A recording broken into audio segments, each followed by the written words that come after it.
작은 서점.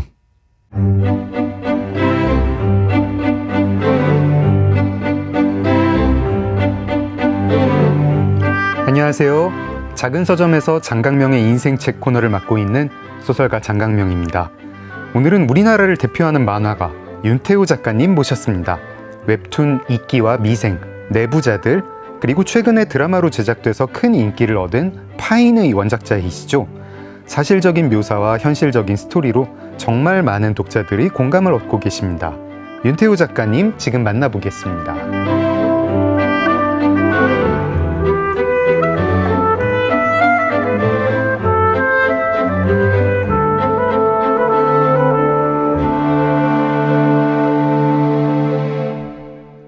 윤태호 작가님 안녕하세요. 네, 안녕하세요. 네, 정말 오랜만입니다. 네네네. 잘 지내셨나요? 근황부터 좀 여쭤볼게요.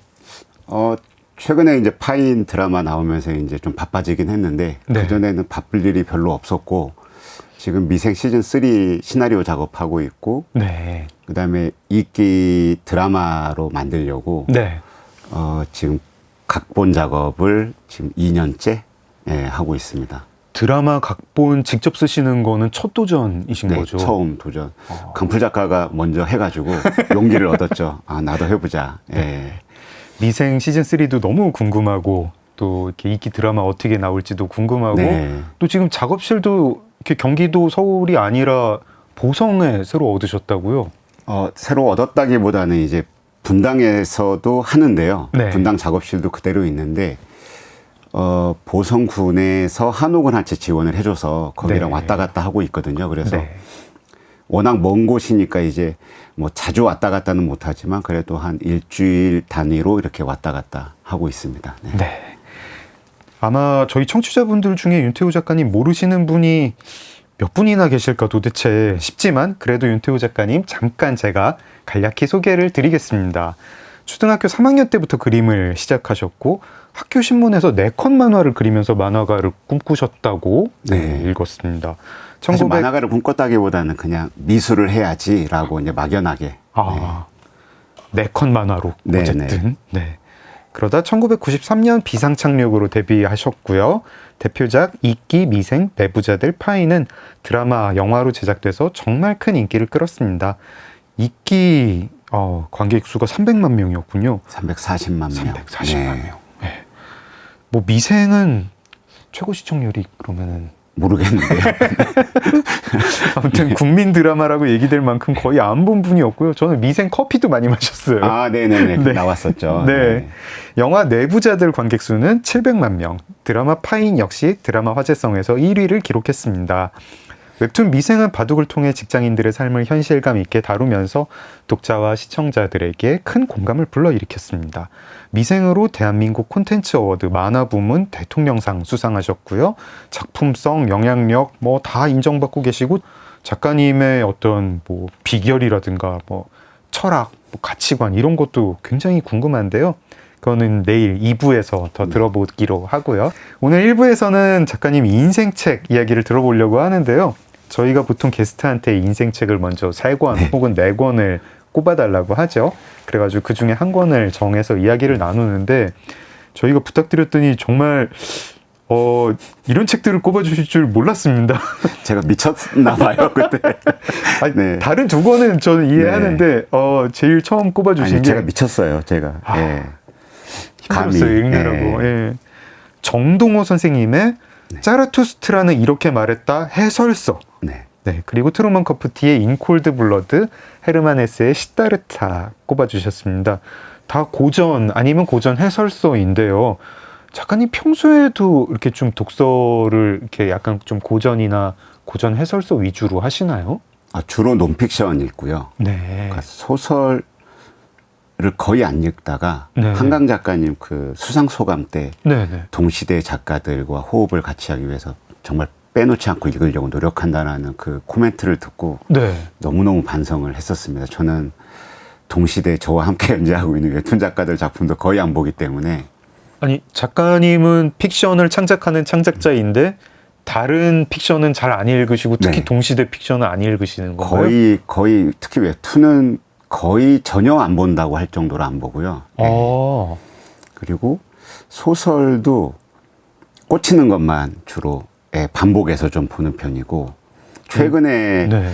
이제 뭐 자라투스트라 이것도 그 네. 김영하 작가님이 이제 사석에는 형님 그러는데 네.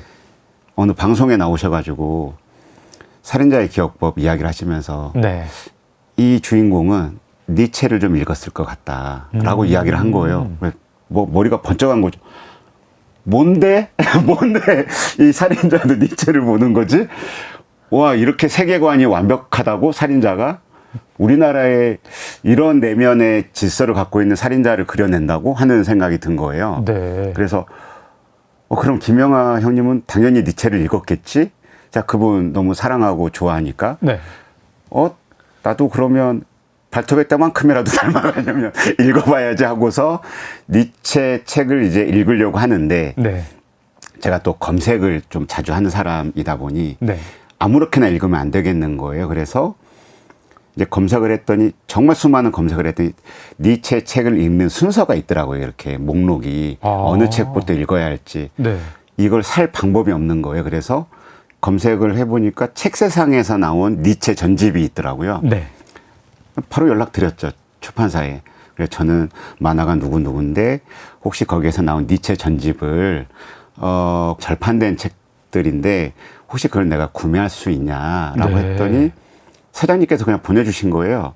전집을요? 전집을. 한지를 그냥. 각 권마다 이렇게 두꺼워가지고 내가 또 무슨 연락을 드린 거지 싶고 인생을 지옥에 빠뜨리는 건 남이 아니지 나지 자신이지라는 생각을 다시 한번 또 하게 되면서 그래서 이제 또 사장님께 너무 감사해가지고 제 책하고 이제 경옥고가 아니라 그 한약 네네네. 그거를 이제 보내드리고. 책세상이 좀 남는 장사인 것 같은데요. 아닙니다. 그 절판된 책을 이렇게 저렇게 모아가지고 다 주셔가지고 창고에 진짜 좀 두꺼워요. 있지 않았을까요? 예. 네. 그래도 하여튼 그래서 받았는데 이제 제일 유명한 것부터 손이 가잖아요. 어쨌건. 네. 근데 도저히 그 시대의 그 문체를 못 따라가겠는 거예요. 그래서 너무너무 고민을 하다가 해설서를 알게 돼가지고 네. 이제 보게 됐더니 다른 책에 있던 것도 다 끌어와가지고 이제 설명을 돕잖아요. 네. 그래서 이제 읽게 됐고, 그러니까 순서로 치면은 인콜드 블러드가 가장 앞서 있고, 네. 그 다음에 자라투스트라 해설서가 우리 해설서라고 통칭하죠, 그냥. 네. 줄여서 너무 해설서라고 기네요. 하겠습니다. 예. 그 해설서가 중간에 있고 시다르타가 가장 최근이지만 가장 인상 깊었던. 읽은 순서는 인콜드 네. 블러드, 네. 해설서, 그리고 네. 시다르타. 네. 그리고 가장 인상 깊었던 순서로는 그러면은 해설서. 그 다음에 시다르타. 그 다음에 인콜드 블러드. 네. 근데 제 수준에서는 앞서거니 뒤서거니 해요. 예. 이 해설서도 책세상에서 나왔고 이 정동원 선생님이 그 니체 전집 번역자이시더라고요. 그렇죠. 네. 책세상 화이팅. 네. 책세상 화이팅. 저희 이 해설서 이야기는 조금 있다가 잠시 뒤에 네. 본격적으로 하고 그러면은 저 좀 궁금한 게요. 그러면은 동시대 이제 동료 웹툰 작가들의 작품을 안 보시면 혹시 그러면은 일본 만화라든가 일본 망가 아니면 미국의 이제 코믹스 이런 그런 책들은 이렇게 혹시 전혀 안 읽습니다. 전혀 안 읽으십니까? 대신 네. 꽂힌 작품들을 반복해서 읽죠. 그러니까 기생수나 아니면 제가 이제 가장 사랑하는 작가가 아키라 만드신 네. 작가분이신데 오토모 가스히로. 네. 그 작가 책은 그냥 무시로 보게 되는 것 같아요. 오토모 가스히로 그 아키라 애니메이션이 아니라 원작 번역 안 된 책부터 동몽이라는 책부터 네. 제가 일본에 갔을 때 그분의 데뷔작 단행본부터 다 가지고 있거든요. 그리고 그분의 일러스트 화집 같은 거. 그러니까 너무 신기한 거예요. 일본이 만화 강국이라는 뜻은 그만큼 프로듀서 편집자의 역할도 그만큼 크기 때문에 네. 거기는 작가가 마음대로 할 수 없을 거다라고 많이들 생각을 하거든요. 네.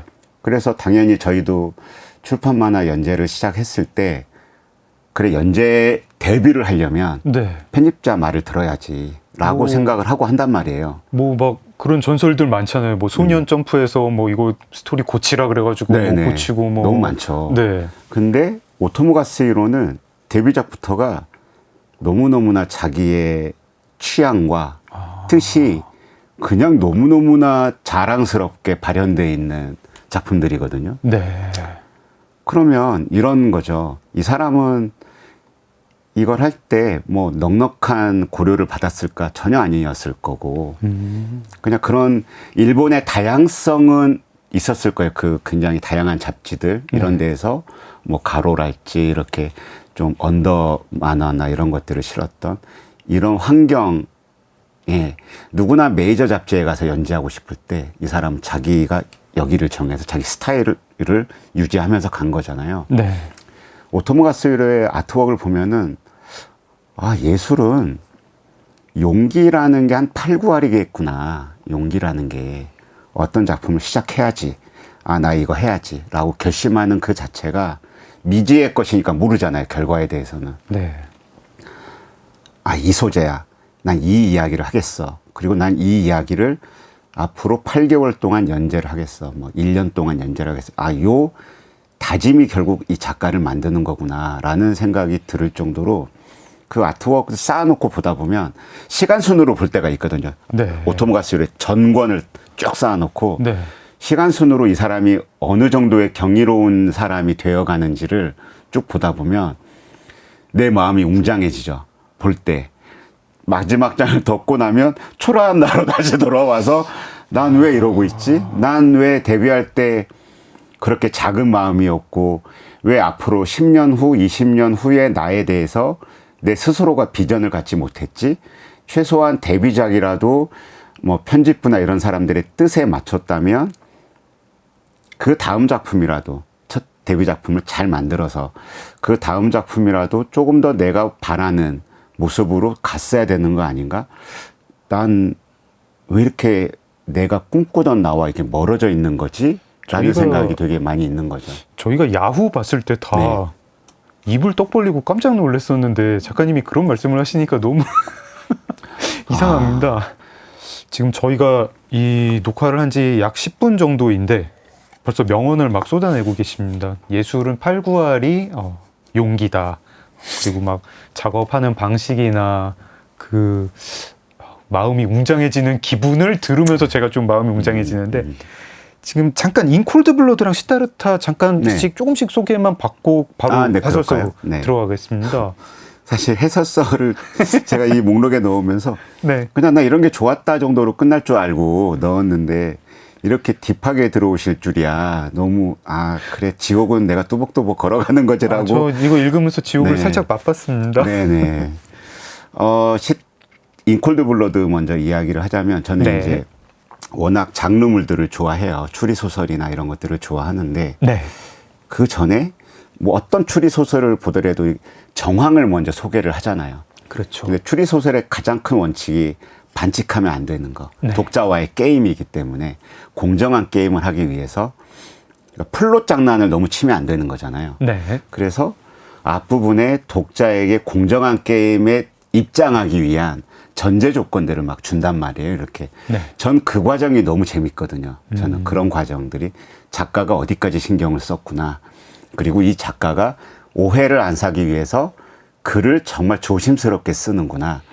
예. 이 범죄 현장의 정황들을 또 등장 인물들을 묘사를 제시를 할 때 그 제시하는 이 현장, 방식들. 이곳은 어느 곳이고 그래서 예를 들어서 일본의 히가시노 게이고 뭐 이런 분의 책을 읽으면 직접 구글맵 들어가 가지고 찾아보거든요. 비슷한 곳을.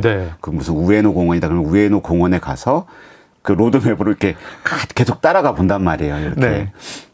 이런 분위기에 저녁에 살인 사건이 일어났다는 거구나라고 이제 느끼면서 보는 거죠. 그러니까 이렇게 이제 그런 쪽에 흥미가 있다 보니까 우연하게도 인콜드 블러드를 알게 된 거예요. 그 책을 알게 된 게 뜨거운 피라는 소설을 읽게 됐는데 그 책을 너무 재밌게 읽으니까 어떤 편집자분 한 분이 이런 비슷하니까 뭐 어떤 이제 냉혈한 뭐 이런 거니까 뜨거운 피, 콜드 블러드, 인콜드 블러드. 그렇죠.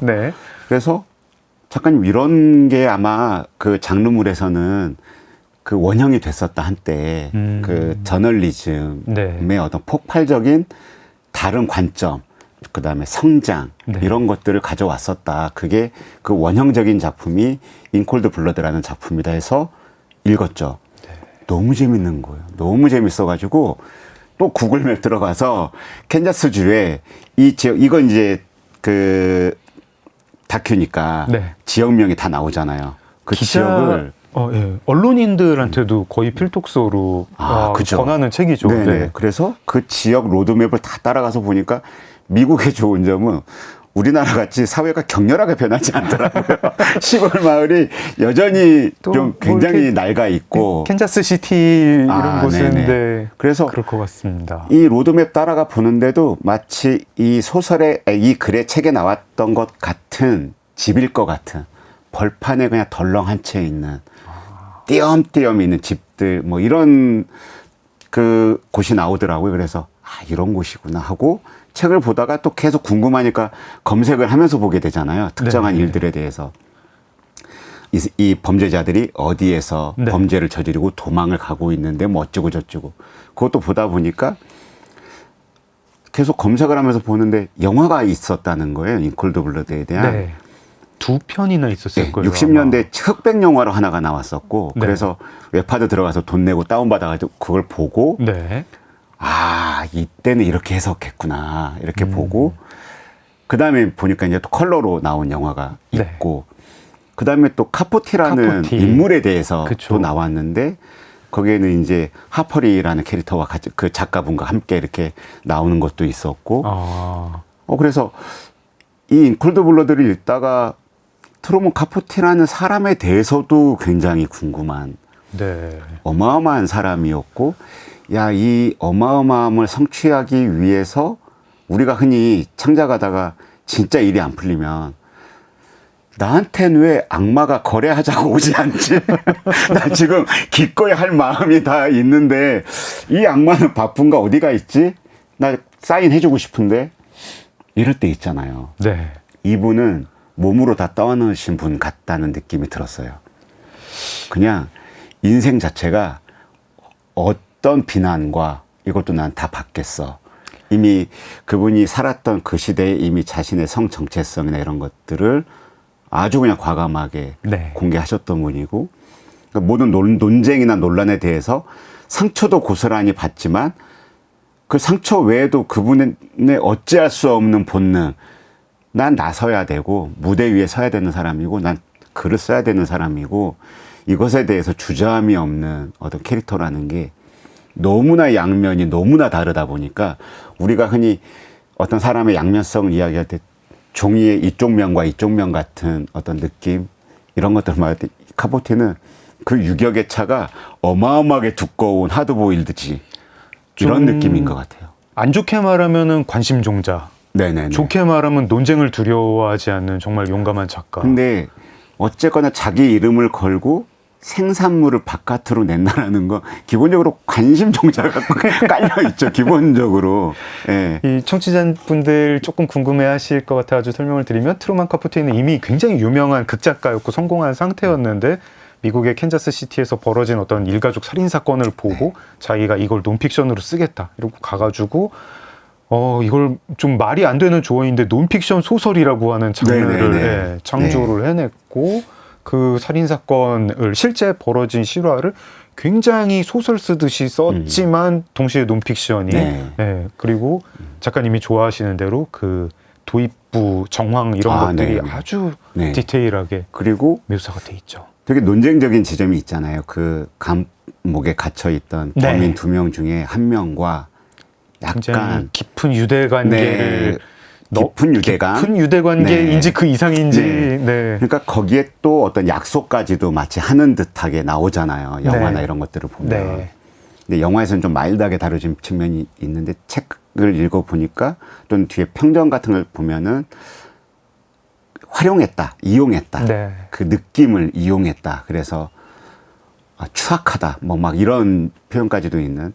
근데 진짜 이걸 완성하고 싶은 사람의 입장에서 자기가 악마가 돼서라도 쓰고 싶다라는 마음이 읽다 보니까 저도 거기 빠져가지고 이 사람의 스트레스와 이런 것들을 공유하게 되니까 아, 그러겠구나 싶은 생각이 들더라고요. 범인 인터뷰를 해야겠고 네, 네. 깊은 이야기를 들어야겠고. 그 요즘에 우리는 드라마나 이런 데에서 범인에게 전사를 주지 마라. 네. 이런 이야기 많이 하잖아요. 뭐 악인에게 서사를 주지 악인에게 마라. 서사를 주지 네. 마라. 근데 서사를 모르고서 어떻게 그 끔찍한 동기를 그 현장을 이해할 수 있을 것이며 그렇잖아요. 서사를 주지 않으면 그 범인은 영원히 괴물인 거죠. 그렇죠. 네. 네. 그러니까 동정이나 이런 측면이 아니어도 네. 저는 서사는 유효해야 된다고 보는 거거든요.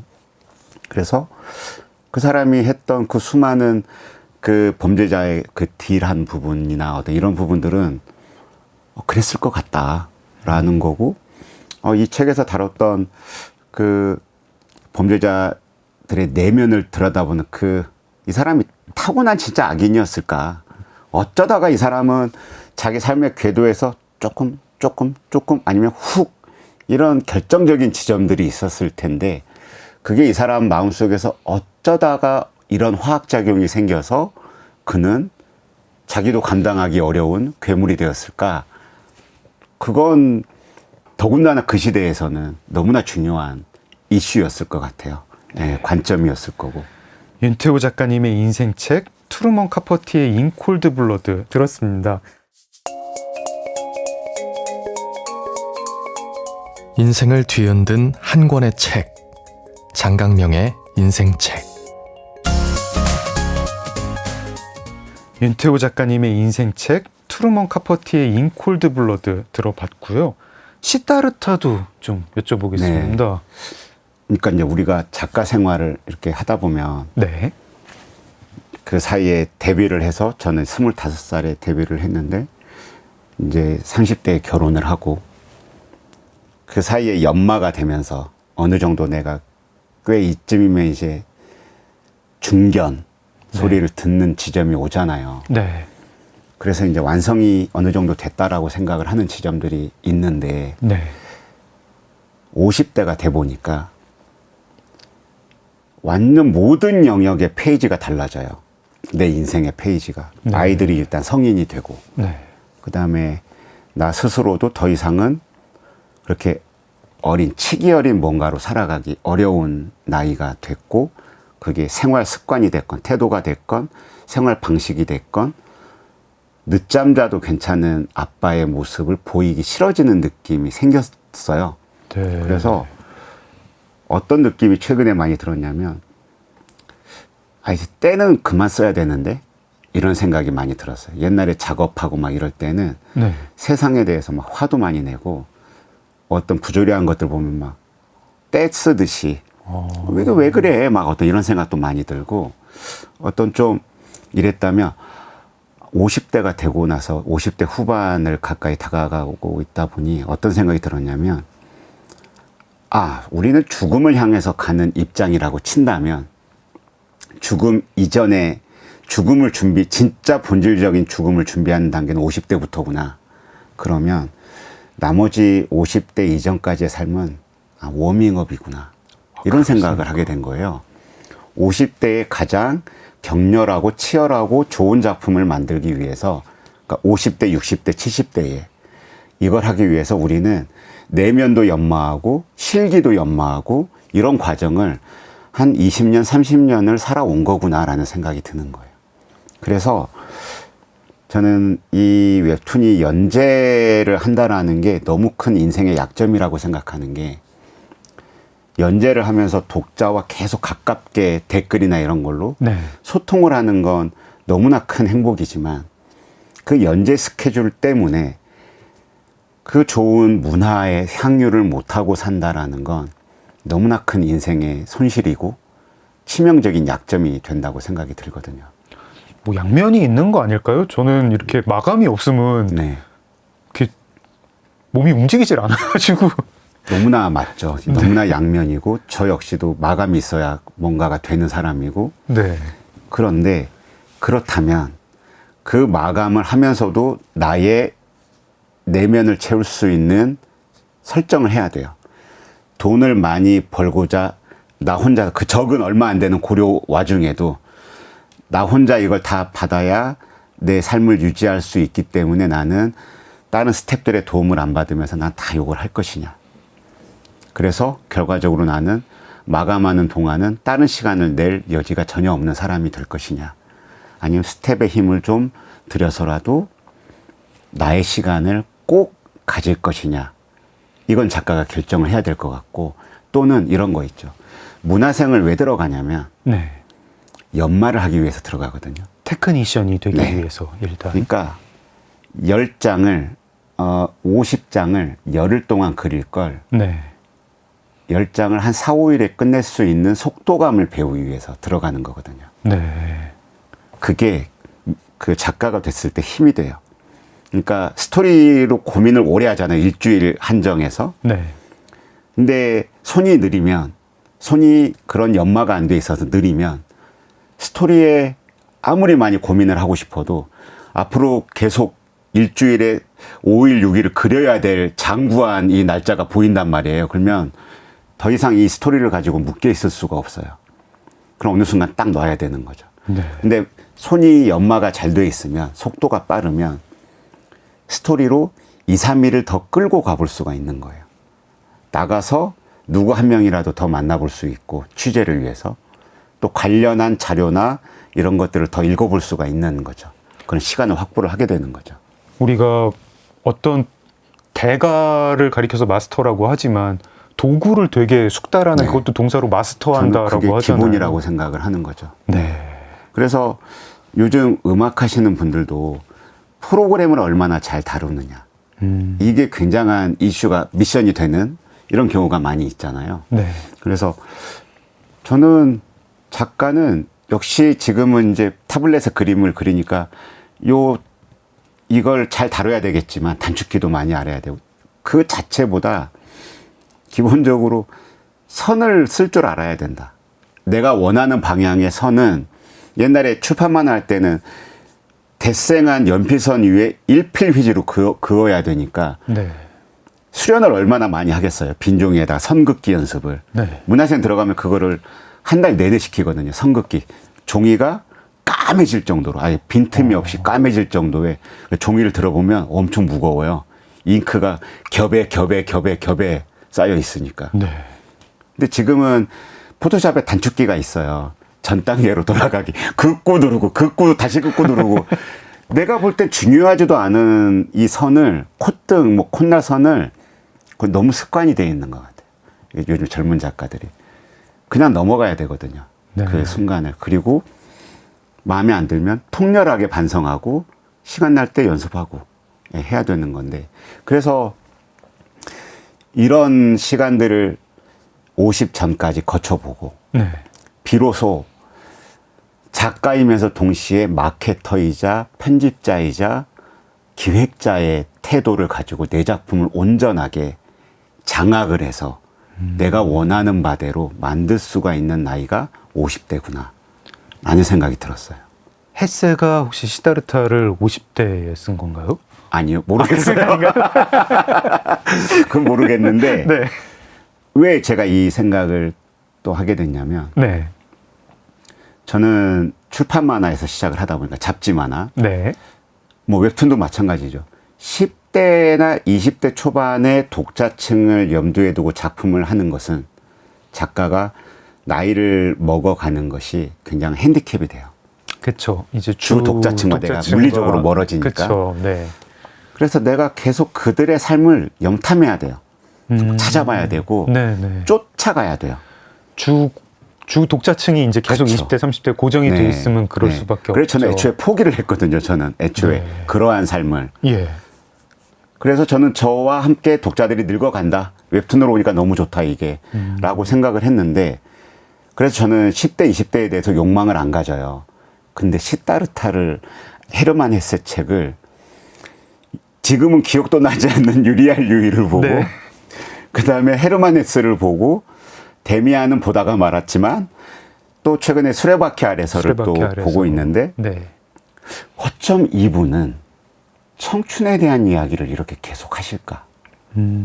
그러니까 청춘이라고 하는 것이 나이로만 규정하는 것이 아니라, 가령 제가 생각했을 때 네. 지금까지 살아온 나 말고 내가 모르는 나는 아직 더 있을 거야 라고 믿는 그 자체가 청춘이라면 유리알 유이의 맨 앞에, 가장 앞에 나오는 그 옷을 입고 상급 학교에 진학해야 되는 아이 주인공에게 선생이 해주는 말, 이제 네 몸에 맞는 옷을 입어야지 네. 라고 하는 이런 코멘트는 나이가 50이건 60이건 70이건 청년이 되고자 하는 이들에게는 유효한 말 아닌가? 수레바퀴 아래에서도 마찬가지고 네. 시타르타는 너 말할 것도 없이 마찬가지고. 그래서 제가 약간 생각에 수정이 온 거예요. 10대를 염탐하고 탐하는 게 아니구나. 그냥 인류애가 있는 거구나. 이 창작자에게는, 이 헤르만 헤세에게는 너 어느 사이에라도 네 인생의 총 요 흐름에 있어서 어느 타이밍에라도 너가 발화할 수 있다면 그때도 너는 그럴 수 있어. 내가 50대 몸이더라도 네. 10대 네. 이야기도 쓸 수 있고 20대 네. 이야기도 쓸 수 네. 있다. 그래서 보성에 있으면서 네. 보성의 메타세콰이어 길이 한 30km가량 돼 있거든요. 너무 예뻐요. 녹차뿐 아니라 메타세콰이어 네네네. 길도 있군요. 그래서 메타세콰이어 길에서라는 제목으로 보성군에 있는 보성 여중을 다니는 여자아이들 4명을 주인공으로 한 만화를 지금 기획하고 있어요. 작가님은 나 이제는 이 아이들의 이야기를 염탐하듯이 하는 게 아니라 또는 어른으로서 애잔하게 바라보듯이 하는 것이 아니라 이 작품은 자기 인생의 어느 시점에 이 만화를 봐도 나도 이 아이들처럼 이라고 느낄 법한 지점들을 나도 이제 그려보고 싶네라는 생각이 든 거예요. 10대 초반 여성 아이들의 이야기도 50대 네. 남성인 내가 네. 이제 쓸 수 있고 그러면서 시다르타 보면은 항상 물에 대한 이야기가 많이 나오잖아요. 근데 네. 저는 더 인상 깊었던 건 그 아들을 떠나보내는 그거였거든요. 제가 시타르타를 안 읽었거든요. 조금만 네네네. 소개를 해주십시오. 대충 제가 석가모니에 감히 대한 소개를. 네. 석가모니에 대한 이야기라고만 알고 있습니다. 그러니까 명문가에서 태어난 시다르타가 네. 구도의 길을 들어가면서 네. 제가 감히 이게 말이 안 되는데 이러면서 어느 큰 강을 지나서 어느 지역으로 가가지고 아주 그 요즘으로 치면은 네. 요정의 마담 같은 아주 매혹적인 여인을 알게 돼요. 네. 근데 거기에서 그 여성과 아이를 가져요. 그리고 시다르타는 다시 나와서 그 아까 자기가 건너던 그 강에서 만난 그 뱃사공이 네. 굉장한 스승 같은 역할을 하고 있는데 그 사람을 통해서 물의 강이라고 하는 것에 어떤 의미를 통렬하게 느끼죠. 그때 아이가 와요. 그녀가 죽고. 맞나? 죄송합니다. 혹시라도 틀려도 이해해 주십시오. 제가 이렇게 뭔가 줄거리를 정리하는 타입이 아니라서. 근데 그 아이가 떠나가요. 시다르타가 이 아이에게 뭔가를 막 이렇게 해라 저렇게 해라 또 마음에 안 드는 것도 생기고 네. 구도자인데 네. 짜증이 나고 막 뭔가 이런 거죠. 애새끼 막 사춘기 막 열받고 막 짜증나고 돌아서면 뭐 이런 놈이 다 있나 싶고 이랬겠죠 아마도. 근데 이 아이가 못 견디고 도망가요. 찾으러 안 가요. 그냥 너는 너의 삶을 있겠지. 네. 나는 나의 구도를 이어가는 거지. 라는 저 이 포인트가 너무나 엄청났어요. 왜냐하면 제가 제 아이들이 있다 보니 네. 난 내 손에서 놓을 수 있나? 이 아이들을. 예.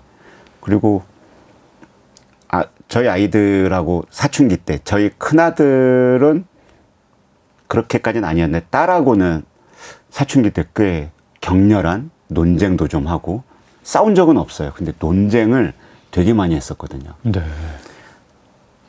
이게 그 시다르타를 읽으면서 생각을 해보니까 뭔가 내가 주입하려고 했구나. 아니면 내가 이해받고자 했구나. 얘한테. 좋은 아빠. 뭐 이런 식으로. 이 아이가 그때 그 어떤 여러 가지 질문들이 있었을 텐데 그런 질문들을 안 해줬다면 내가 되게 얘를 가스라이팅 했겠구나 싶은 생각이 많이 들더라고요.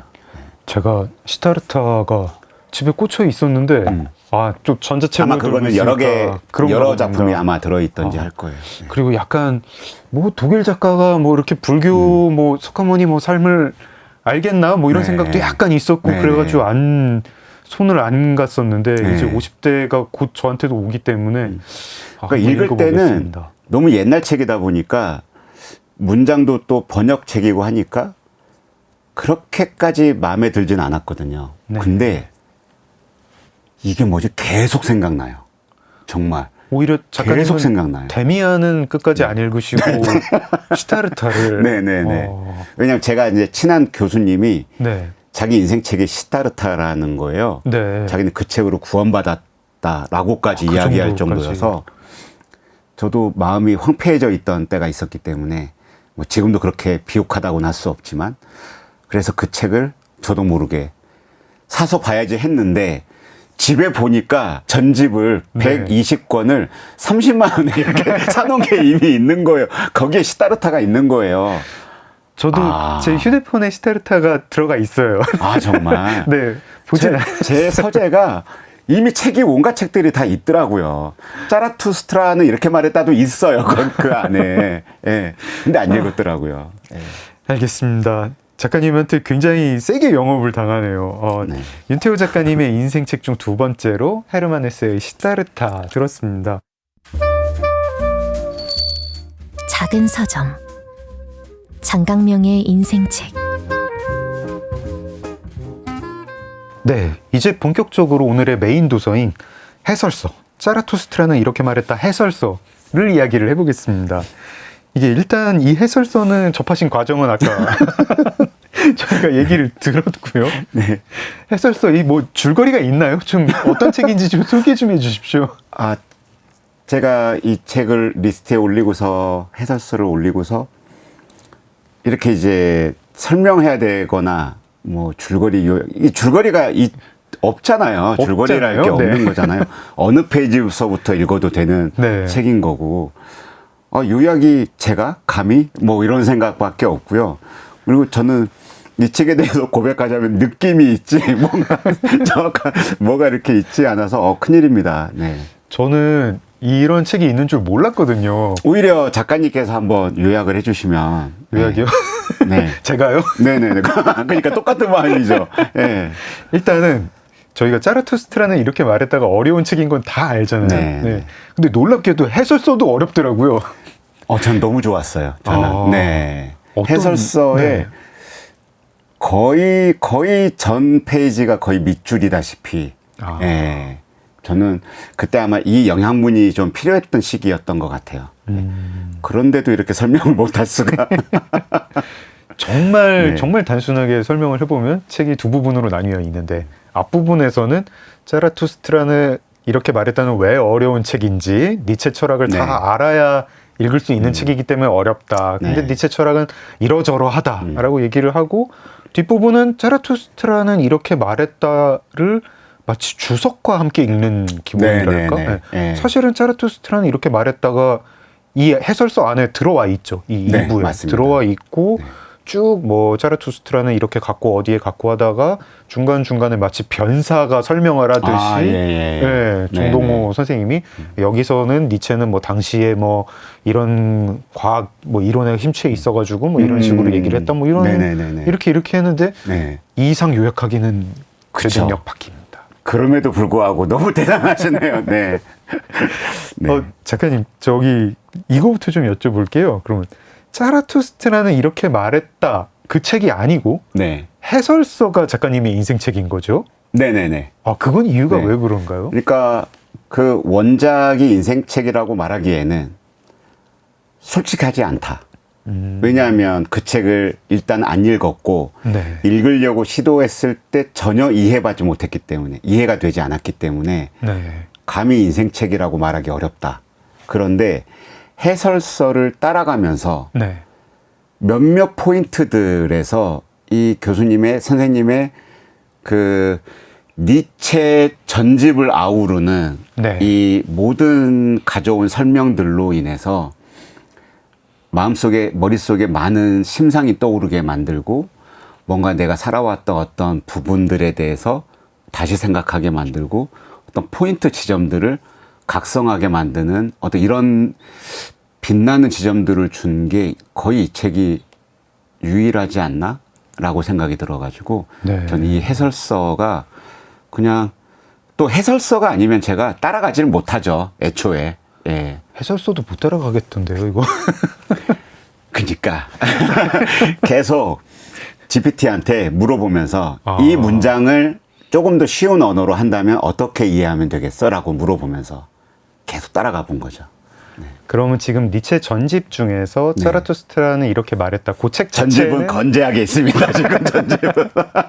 해설서는 인생책이 되었고 네네. 그 해설서가 해설하는 대상인 자라투스트라는 이렇게 말했다는 아직 완독을 못 하셨고 아, 네네. 전집 중에 전집은 건재하게 건재하게 네. 아직도 저희 책장에 어떤 네. 바위 같은 역할을 하고 있습니다. 네. 아 근데 이렇게 약간 마음의 위안이 되는 게 이 해설서 앞에 이렇게 나와 있더라고요.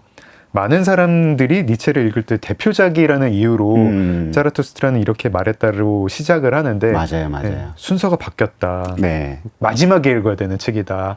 제일 어려운 책이고 니체 철학을 다 알고 나서 읽어야 자, 그 맥락에서만 봐도 해설서가 맞는 거예요. 그쵸. 예, 예. 원전을 바로 읽는 게 아니고 네. 이분은 그 모든 니체의 작품을 다 보셨던 분이기 때문에 네. 이 자라투스트라 이 작품에서 말하는 바가 네. 어떤 책에 연관이 되어 있고 여전하게 이어져 있는지 어디에서 끌려 나온 개념인지 이런 것들을 다 이야기를 해주는 거잖아요. 네. 그러니까 해설서를 봐야 된다고 저는 생각을 하죠. 네.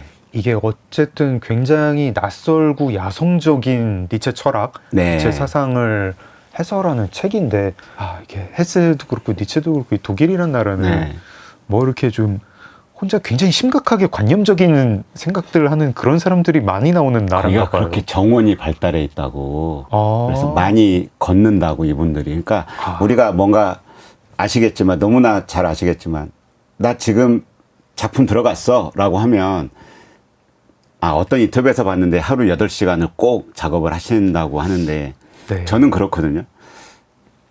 제 그 작은 8평 화실을 한 2시간 이렇게 걸어요. 돌아요. 작가님도요? 예. 저도 그렇습니다. 그래요? 네. 그거잖아요. 머릿속에서 부엌에서 거실까지 엔딩이 왔다 나와야 갔다. 네. 머릿속에서 엔딩이 나와야 쓸 수 있는 거지. 네. 아니 쓰다 보니까 엔딩이 나왔어는 아닌 거잖아요. 그쵸. 그러니까 이게 걸어야 되는 거구나. 이게 걸으면서 계속 내 머릿속 안에서 사고 실험이 답이 나와줘야 이 단락이 결정이 되는 거고 내 손은 이것을 그냥 세상에 보이게 보여주는 도구인 것이구나 라는 생각이 좀 들었어요. 제가 굉장히 좀 그런 생각 많이 하는데 좀 진짜 하루에 걷는 시간을 좀 확보를 해야겠다. 요즘은 아침에 산책을 하거든요. 이 방금 질문에 네. 요 부분이 저에게 너무나 이제 딱 맞는 그건데 네. 뭐냐면 이 해설서 안에 보면은 니체 네. 철학에 그거 있잖아요. 힘에 대한 네. 그게 분명히 있잖아요. 그러니까 힘의 의지. 예. 그러니까 우리는 일단은 그 현생과 저세상에 대한 구분 네.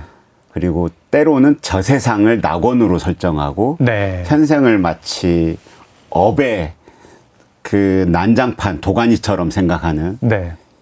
살아보지 못한 세계를 동경하면서 현재를 제물로 바치는 그렇죠. 이런 삶과 그 다음에 정신을 위대하게 높이면서 네. 몸을 그의 하수인으로 두는 네. 이 두 부분이 저는 굉장히 저한테 컸어요. 왜냐하면 저는 몸 따위는 내가 이 작품을 하는 저 옛날에 미생 시즌 1 할 때 거의 쪽잠으로 거의 1년 이상을 때웠었거든요. 못 잔 적도 너무나 많았고. 작가님 그때 몸 너무 혹사하셔가지고 네. 손도 네. 다치시고 그러셨잖아요. 그러니까 몸은 아직 이놈이 버르장머리가 없어서 아프다고 비명을 지르네. 아직 이게 버릇이 안 들어서 그래요. 더 혹사하고. 네. 이래 봤더니 이 부분에 있어서 너무나 느낌이 확 오는 거예요. 네. 너는 네 몸 자체다 라고 하는 이 헤더스에 보면 나오는 그 문장이 네. 너무나 많이 위로가 됐어요. 예. 그래서 요즘은 무조건 밥 먹고 나면 스쿼트 100개, 그리고 점심 먹고 나서 또 100개, 저녁 먹고 또 100개. 스쿼트를 하루에 300개를 하신다고요? 스쿼트를 100개를 줄이고 싶으면 밥을 한번 건너뛰면 돼요. 예. 그리고 또 이제 저녁에 1시간가량 분당에서 탄천을 걷거든요. 네. 그 온갖 생각을 다 하는 것 같아요. 그때. 네. 예, 처음에는 유튜브나 팟캐스트 이렇게 들었었는데 어느 순간 되니까 이어폰을 안 갖고 나가게 되더라고요. 그냥 생각하는 게 좋아가지고. 뭐 네. 칸트도 그렇게 산책을 했고. 아, 역시 걷는 거구나. 걸으면서 이렇게 몸이 그 생각을 이끌어 와야 되는 거구나. 라는 생각을 하게 됐어요. 저도 이제 해설서를 통해서 알게 됐는데 니체 철학이 굉장히 다양한 주제들이 있고 그 중에 하나가 어떤 이원론에 대한 거부인데 그 이원론은 기독교적인 이원론. 네. 그러니까 낙원이 있고 우리는 지금 낙원에 들어가기 위한 준비 과정이다. 네, 이건 네. 전부 다. 그래서 여기서 착한 일을 하면은 낙원에 간다. 혹은 이제 플라톤식의 이원론. 네. 정신, 진정한 네, 이데아라는 네, 네. 게 있고 이 현실은 그냥 이데아의 어떤 모방이다. 역시. 예, 역시. 이런 거. 네네네. 혹은 뭐 정신과 몸. 근데 니체는 그런 거 없다. 그런 거 없고 오히려 정신은 작은 이성, 몸이 큰 이성. 예, 그리고 그러니까 신은 죽었다가 그거잖아요. 니네가 말했던 네. 그 신이라는 건 죽었어 없어. 그건 죽어야 되고. 네. 예. 그러니까 야 이게 이 하나의 괴가 이해가 되니까 말들은 다 어렵지만 네. 크게 큰 틀에서 이해하는 데는 그렇게 무리하지 않았다. 그리고 아마 이 방송 들으시는 분들 중에 독자분들은 분명히 저보다 더 많이 공부하시고 했을 분들이기 때문에 저보다 훨씬 더 가치 있는 뭔가 내면의 어떤 성취를 이루지 않을까라고 생각이 들어요. 저희가 내면의 성취를 이제 이루고 싶다는 생각이 사실 이제 저도 굉장히 성취 지향적 인간이고 그래서 저는 심지어 몸을 편하게 두면 죄책감마저 들거든요. 네네네. 네, 그러니까 머리가 비대한 사람이죠. 저도 네. 제 글 쓰는 일하고 저술 노동자니까 오늘 잠을 8시간을 다 자버렸네? 막 이러면서 죄책감이 들고, 내가 지금 윤태호 작가님처럼 쪽잠 자면서 작업해야 되는데, 뭐 이러기도 저는 하고. 거의 매일 멜라토닌을 먹거든요. 아, 왜냐하면 저녁 10시에 잠이 들려고. 네. 그리고 새벽 한 4시 반에서 5시 사이에 일어나려고 네. 멜라토닌을 먹고 자요. 그래서 다 처방을 받아가지고. 근데 그러지 않고 푹 잘 때도 있어요. 네. 그럴 때는 그냥 한 9시간 자요. 그러니까 제 궁극적인 목표는 8시간 자는 거예요. 그 전에는 너무너무 잠을 못 자서 머리가 한쪽이 녹아내리는 것 같은 느낌을 받아서 병원을 갔었거든요. 작년 4월 달에. 네. 그랬더니 입원시켜가지고 온갖 검사를 다 해보더라고요. 뭐가 안 나와요.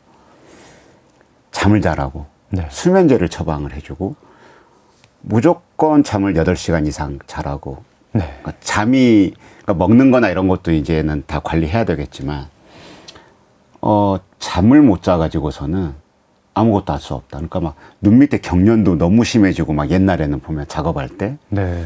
그리고 막 볼살도 막 떨리기도 하고, 누가 내 뒷모습 사진을 찍었는데 어깨가 꾸부정하게 이렇게 돼 있거나, 이렇게 올라와 있거나, 이런 것도 너무나 많고, 그러니까 스쿼트 할 때 자세를 엄청 신경 쓰거든요. 그러니까 자세가 망가지는 건 운동이 아니라고 생각을 하기 때문에, 그러니까 자세 하나하나를 또박또박 하거든요. 스쿼트를 할 때. 진짜 힘들어요. 그렇게 100개 네. 하면 진짜 허벅지 네. 불타지 않나요? 네. 그래서 처음에는 20개 단위로 하다가 지금 100개를 풀로 하거든요. 안 쉬고. 그러니까 그것도 동작을 정확하게 해가지고, 육체가 주는 내 자체에 대한 신뢰가 생겨요.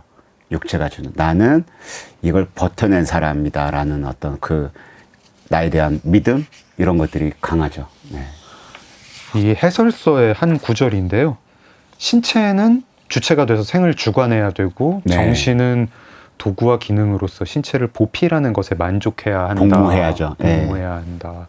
그리고 어떤 여태까지는 이 이성이 그리고 뭐 문명인이 아마 다 그럴 거고 군대인이 그럴 거고 뭐 저 같은 사람이 그러한데 이 작은 이성이라고 하는 이 정신이 이 큰 이성, 신체의 어떤 본능, 충동, 관능을 이렇게 저열한 걸로 매도하면서 통제와 관리의 대상으로 네. 삼고 있다. 네. 제가 지금 사실 그러고 살고 있는데, 요즘 분당 탄천에 나가보면 네, 런닝하고 걷는 사람들이 어마어마하게 많아요. 많죠. 요즘 러닝 크루들. 네. 그래서 네. 어떤 생각이 드냐면, 우리 지금 현재 살고 있는 우리나라 사람들이 영이 성숙해가고 있구나. 이런 생각이 기분이 좋더라고요. 예. 저 어릴 때만 해도 이렇게 체육 시간에도 교실에 앉아가지고 맞아요. 예, 공부시키고 맞아요. 예. 예, 그랬었는데 정말 이렇게 다들 햇빛 못 보고 비실비실. 예. 지금 저희가 해설서에서 니체 주제 중에 하나인 뭐 큰 이성, 작은 이성 네. 얘기만 했는데 시간이 벌써 이렇게 됐습니다. 네. 근데 하다 보니까 또 이 책 얘기뿐 아니라 이제 윤태호라는 사람 책도 같이 읽는 네. 느낌이에요. 네네. 저희 그냥 나머지 이야기를 2부에서 그러시죠. 해설서 이야기도 하고 작가님 말씀도 또 듣고 그럴까요? 네. 네, 알겠습니다. 1부 마무리 여기서 하고요. 내일 2부에서 뵙겠습니다. 작가님 감사합니다. 네, 감사합니다. 네, 오늘도 함께해 주신 청취자 여러분 고맙습니다. 작은 서점 장강명의 인생책 오늘 문 닫겠습니다. 소설가 장강명이었습니다.